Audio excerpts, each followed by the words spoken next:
Hello, my fellow journalers, if I can call you that. I am TheOrnateJournal, and I have such a love for true crime and solved cases, missing and found cases. I find them so extremely interesting, and I also find mental health really interesting. This is partly because of my experiences with it and my friends and people I know. And even as more media attention's being brought towards these things, it's still very misunderstood. So when I found this missing persons case, I thought this was the perfect in to talks about mental health, mental disorders, easier way to put it, or mental illness. Um, it just combines so many things that I think will lead me into the rest of the channel really nicely. I hope you guys, I want to say enjoy listening to this, but find it interesting overall. And I hope that you subscribe and leave me comments and that you like my drawing of the Squid Game characters. I had so much fun doing this actually, and I got it done in the time I had set out for it, which I was really relieved by because it did take a while. And by the end, I thought, I'm not gonna make it. I'm not gonna get this done and I'm gonna ruin it and everything's gonna go wrong. But I personally think alright. I hope you guys agree and I hope you enjoy this video. So a few disclaimers before I get into the video. I'm gonna have to get better at pronouncing words. I don't know why I trip over my words so much, but this video includes a mention of domestic violence, miscarriages, and suicidal ideation. So if you don't want to hear about any of that right now, then you might not want to watch this one. But I'm hoping my next video will be a bit more about like mental illness and information around that. I'm gonna go for some specific ones I know more about, and um, I also have another Instagram that maybe some of you guys came from, called Dissociation Support, where I talk about complex PTSD, PTSD, BPD, and dissociation. So if that's any interest to you, definitely check out. And if not, I wouldn't because it's pretty intense. But yeah, just sharing a lot of really good, helpful information and hoping that people feel less alone by knowing their experiences are shared to some level. And obviously, another disclaimer, I've just done a lot of research on this case.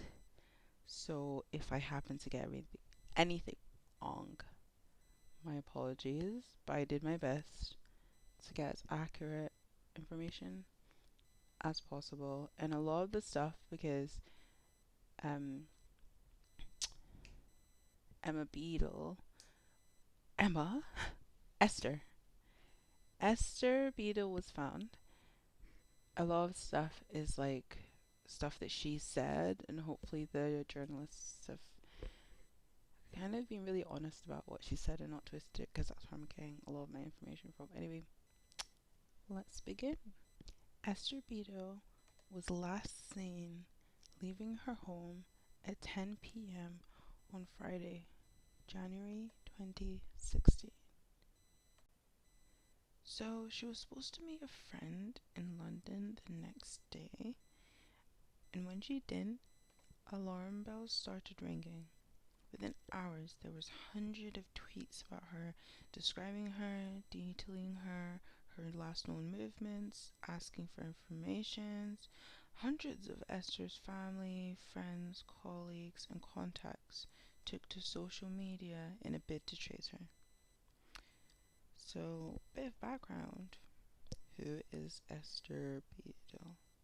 She was born around 1988, grew up in Seaton Burn, Newcastle, which is the north of England. She grew up as a family of four. I don't know if she actually grew up with her dad, but we'll talk about that more later. So she has an older brother, and then there's her mom and her. At the time she went missing, her brother was 32 at the time.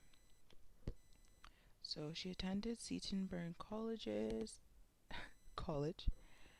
and did languages. Studied French and German at King's College, London, which was even better ranking then than it is now, I think. And then after that, she became a journalist, and I think that was one of the reasons why people were so interested in this. As the family and friends were sharing stuff, because she was kind of a public figure. I think people took a certain level of notice that maybe they wouldn't have for other people. But yeah, Guardian journalist Sally Hughes and BBC reporter Giles Dilnot, I believe, are among those who shared pleas for her to get in touch. I suppose, like, from my view, they were so invested in this because, if anything happens to her, they're the ones that are going to be reporting on it, and that's really bizarre to think about, surely. But yeah, approximately 41 hours later, on the afternoon of Sunday, 31st January, a few yards from the crowds of tourists on Westminster Bridge, Esther walked into A&E at St. Thomas's Hospital and asked to see the mental health crisis team. Esther was quoted saying, "Had she not done that, she would have found about a mile away, dead." This is when Esther reveals that on the day she disappeared, Esther had taken out 150 out of a cash point and made her way to London, which she knew well from her student days, right? Because she went to King's College, and where she had already made a reservation at a hotel to stay. I feel like one of my questions at this point is kind of like, the hotel surely would have had her name, because I don't know, I just assume she didn't think it out that far, because from reading the rest of the story and when I'm going to talk about it, she really just thought she could kind of get away with not being around anymore and people wouldn't mind. So I'm thinking she then checked herself under Esther Beadle, and I don't know how the hospital staff didn't put that together. Maybe that wasn't their place. Maybe they hadn't seen the things, but there was a lot of media on it. So I feel like that's a part of the story I'm not quite understanding. But anyway, she checks herself into this hotel, and she said it was a case of like 1 minute she was where she was supposed to be, doing things she was expected to do in her life, and the next she wasn't. She admits it's somewhat deliberate on her part, but at the same time, she was never planning to be a missing person. She never thought there'd be an like Amber Alert, or I think I got that wrong. I don't know if it's Amber, but they didn't. She never knew there'd be like a police involved case in regards to her, basically. She talks about how she ended up walking around in London, paying her way in cash, avoiding police officers the best she could. And the next day, while she was holed up in a nondescript travel lodge, Esther started to realize what was happening online. Her name was everywhere she looked, amplified across Facebook and Twitter. People speculated about where she was and why she left. I mean, we see these things happen, right? And I feel like sometimes I worry that people don't want to be found. We never know what their story is and what's happened to them in life and who's looking for them and why, right? It's like in abusive situations, you're not going to want people who notice you to tell the person looking for you. And I feel like that's always hard because you never know when you're hindering. At the same time, you never know if you're actually helping the right person. So, yeah, I've always found that like super complicated to think about. What do you guys think? Are you more likely to share it, hope for the best, or just kind of take a back seat in these like situations? Because even with my research, I noticed a few people actually asked for their information to be taken down because I mean, not only did they not want to be found, they don't want that much detail about them on the internet. But we will talk about that a little bit more as we continue. Anyway, she's in this travel lodge. Her face, her personal details plastered everywhere. Like, have you seen this woman? Red hair, glasses, and a strong Geordie accent. I'm gonna try and put a picture here so you can see what she actually looks like. Maybe I'll put it at the front as well, and then the thumbnail. Anyway, because I always find it interesting to see what people look like, so I can picture them a little bit better. Yeah, an entire life. This is how she's described it. Her entire life was stripped into bullet points, and someone made a really distasteful comment about what newspaper would be willing to pay the most for the story of her disappearance.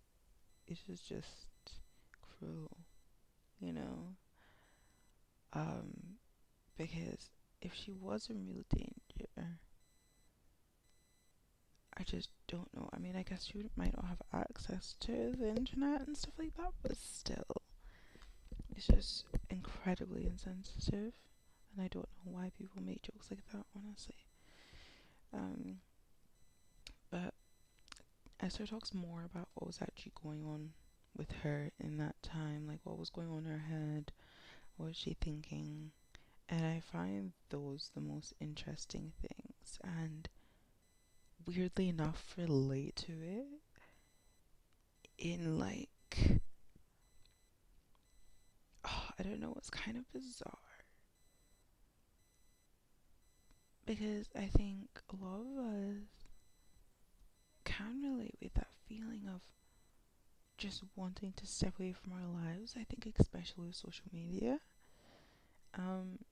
And Esther's story is really interesting because it goes on to really highlight the impact of her mental state and her behaviors, but I feel like I'm getting ahead of myself. It's really hard to not do that when I know the story.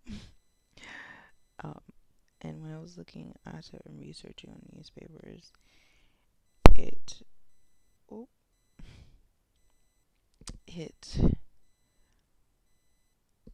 basically headlined the end of the story. You know what they did to kind of drag you in, but hopefully you guys have made it this far and we're here. everything properly. Um, so Esther opens up about her plans to end her life. She says, I plan to hole up in the hotel, which made total sense, but in foresight and not retrospectively, because she just wanted to give herself some time to like work through these feelings, right? And when you have so many people's voices and opinions to deal with,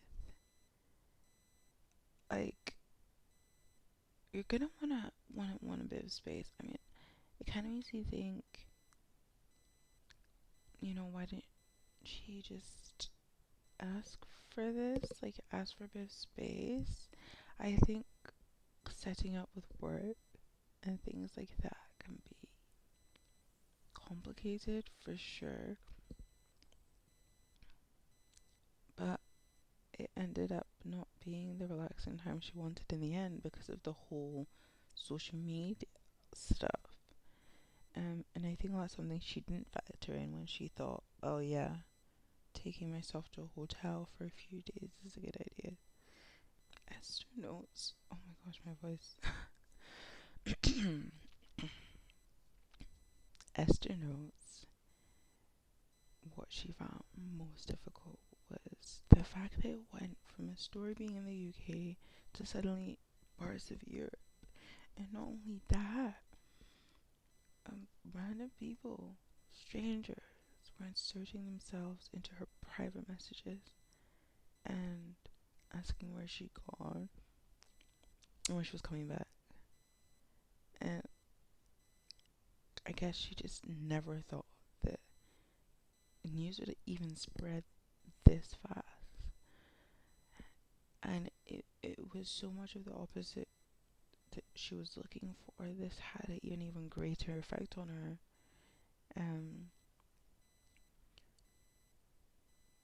Yeah, it's just a really difficult place she's in at the moment because people don't just get missing for fun. And I know that wasn't her intention. I know someone's gone missing for fun.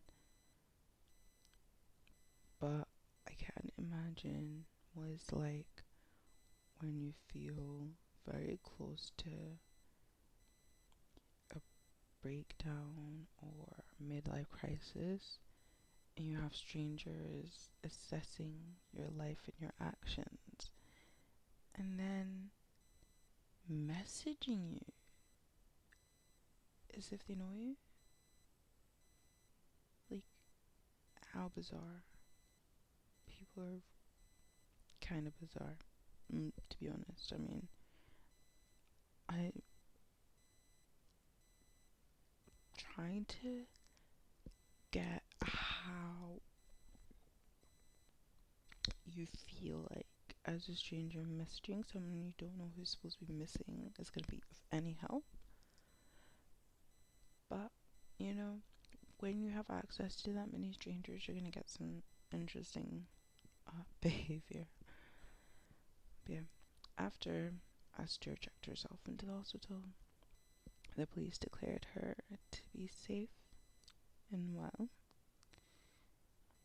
But Esther describes that as when the true ordeal begins.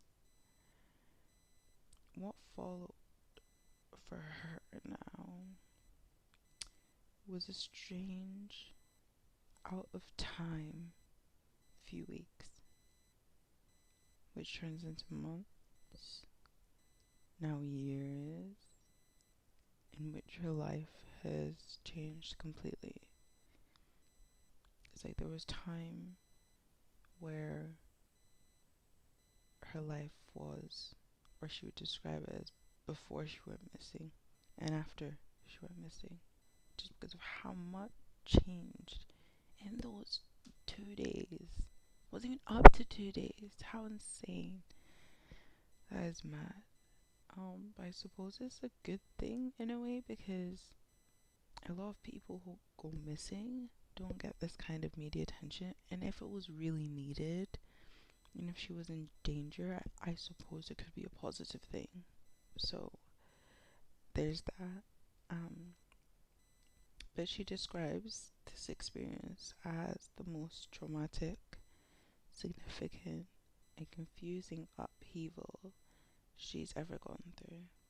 And it's something that she's had to navigate completely blind because I suppose who she's supposed to talk to who can really begin to understand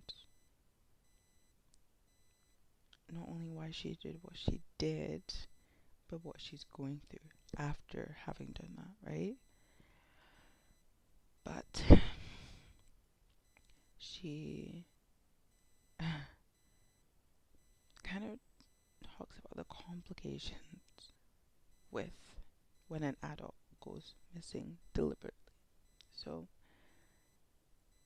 it it's part of her understanding more of what was going on with her, like wanting to escape from something. Um, but also says when you return from missing, the space you're returning to is no longer safe. You've just proven it's fragile, that your mind and body aren't as secure as they once were. Try answering why to the local shopkeeper who saw it on the TV news when all you wanted to buy was some cigarettes. Like, it's like being a weird kind of celebrity. And I think it's when she talked about that really hit home for me. Um, I feel like I keep skipping ahead, but let me just finish asking what she was talking about. Her loved ones could no longer trust her to stay put, and any space she once inhabited,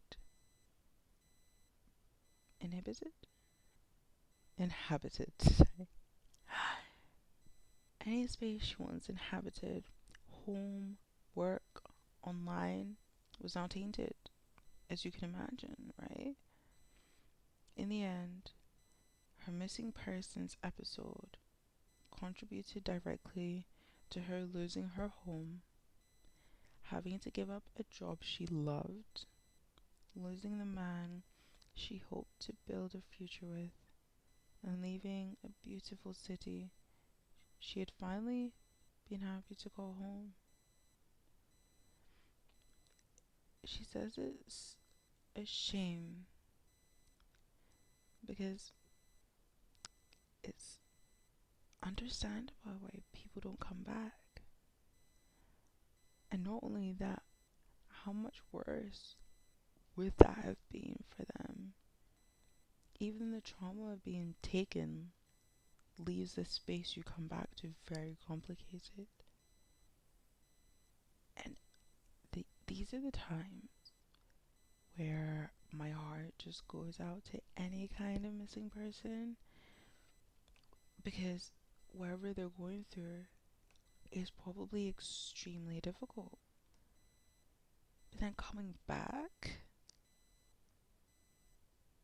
that being just as difficult, it's hard to, it's really hard to reconcile that in my head, you know? Um, so, yeah, I don't know if you guys have watched Room. Amazing, such a good film. It's kind of like around what I've kind of mentioned about people coming back after being taken. Really great film, super sad, but I loved it. So I definitely recommend it. And if you've watched it, let me know what you think in the comments below. I'm super interested. Um, yeah, and it'd be nice to connect with some of you guys who are watching this. I hope you're enjoying the artwork too. And not firing my ums and jumping forward. Completely annoying because I know how annoying I find. But this is my first video and I hope that the rest only become better. I'm so tempted to cut out some of the video because I think the story is gonna be shorter than what's left of the video. And I feel like what I was working on with the face anyway took forever, so maybe I can do without part of it. But you'll be able to tell if I've cut out a bit, because doing the girl, I completely forgot her name. Doing the girl took me so much shorter. Anyway, I digress. Let me finish the story before I talk about what I'm doing. And I suppose depending on what questions I get, I can tell you guys what brushes I'm using and stuff, but due to money, I'm not even using particularly expensive brushes or anything, or particularly expensive acrylics. And if anyone uses oil paints, let me know if you find them any better, because I've been feeling tempted by them, but I'm really worried I won't be able to work as quickly with oils. But like I said, back to the story. So she talks about how it's a shame that it's understandable why people don't come back, and she feels like when you run away it can be on your terms, but when you come back it's the complete opposite. And I completely agree with that, because I don't know about you guys, but there's been times where your life is so, or can be so overwhelming and leak into every part of you that finding the quiet in your mind is so hard with being around these environments. Like, they kind of work as a weird trigger and you can't open up your mind as much as you would have. But I think we get to understand Esther as the story comes to an end, and I can talk about it more then. But she was then diagnosed with borderline personality disorder by the mental health team, and it was hard to get exactly when she discussed this, because it was in headlines and stuff, but when I was doing all my reading, she doesn't talk about what she'd been through that meant she ended up having borderline personality disorder, because I don't know if any of you guys know much about borderline personality disorder. And I will be talking more about it in my next video, which will hopefully be on Thursday. That's the game plan. And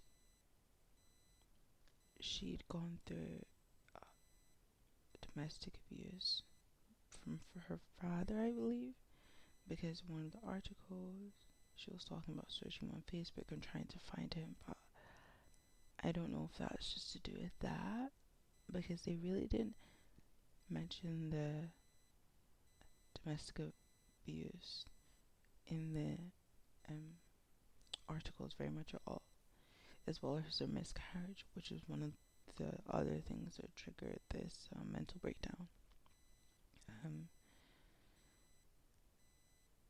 But she talks about how, having gone from 2 years being supported by a community mental health team, which is what she had in the end.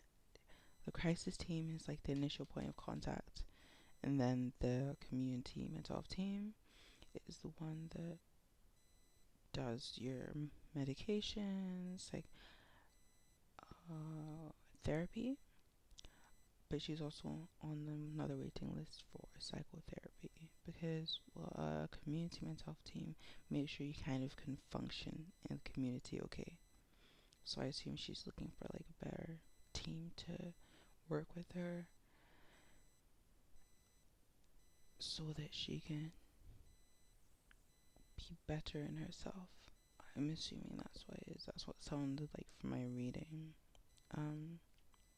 But she continues to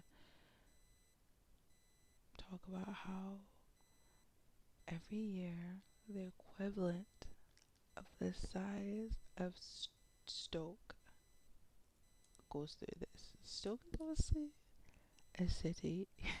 I didn't check how big it is, but the fact that that many people go missing every year, and this is more like deliberate missing, is I never knew it was so high. I feel like there's been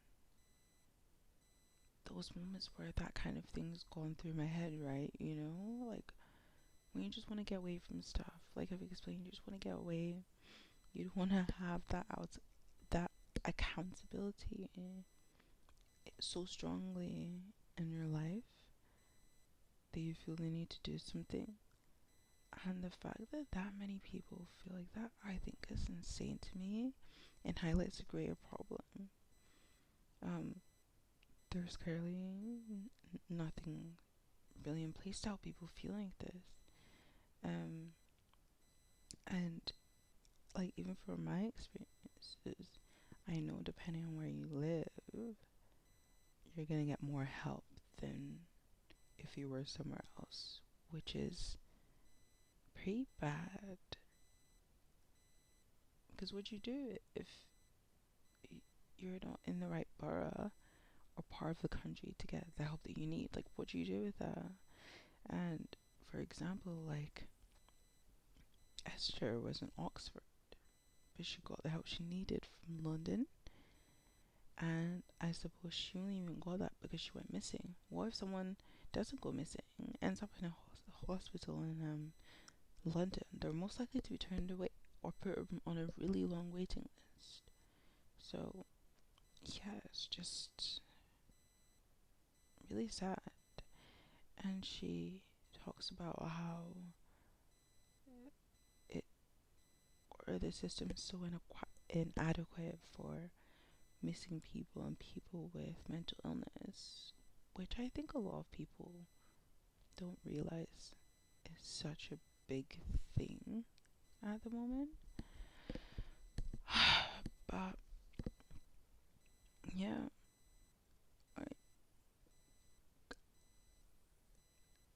please ignore the sounds I'm making. It's just crazy, I think, and it's really sad. And I just hope after her experience, the NHS does better. Like for example, one really really positive thing is that from 2017, she started doing work for the NHS as a missing persons advisor and speaker. And she also still does journalism and is a lecturer at Newcastle University. So I was really happy to read those things. It gave me kind of like hope because she managed to find another life, you know? And I kind of feel like that's what she wanted to do anyway, and I hope that she's actually happier now. Because reading her story, it was really difficult to actually do a report on it because, you know, she didn't want all this media attention.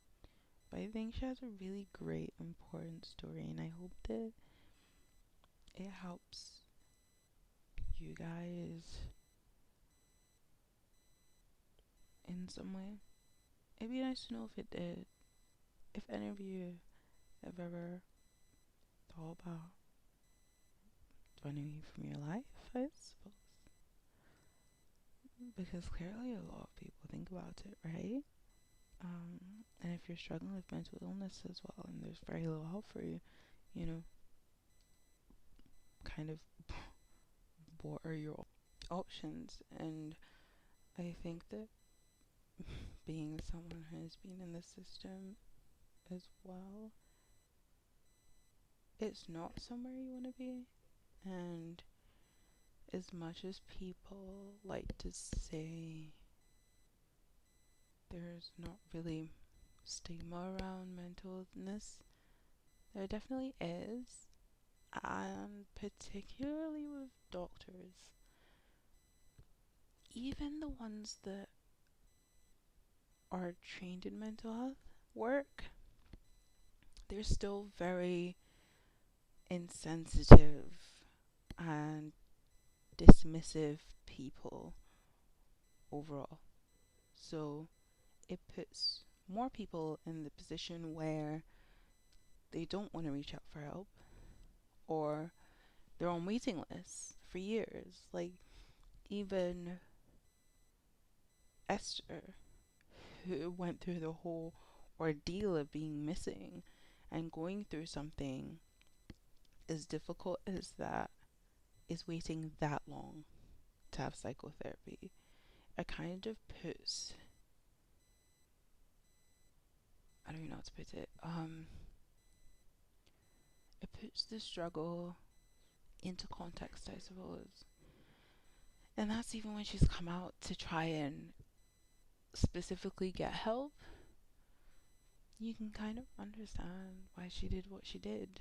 I think especially as she wasn't even sure what's going on in her head and in her mind. But I'd love to know you guys' thoughts and feelings, and I really hope that you like my Squid Game picture as well, because I had so much fun doing it and finding all the little elements I could add to it, like this quote. Super depressing, but really thought provoking, which is kind of what the essence of Squid Game is. So I thought it was necessary to add it. Anyway, hopefully I'll be posting another video this week. If not, definitely on Monday. And I hope you guys have a wonderful week. And if not, I hope you can make it such. Thanks for watching. Bye.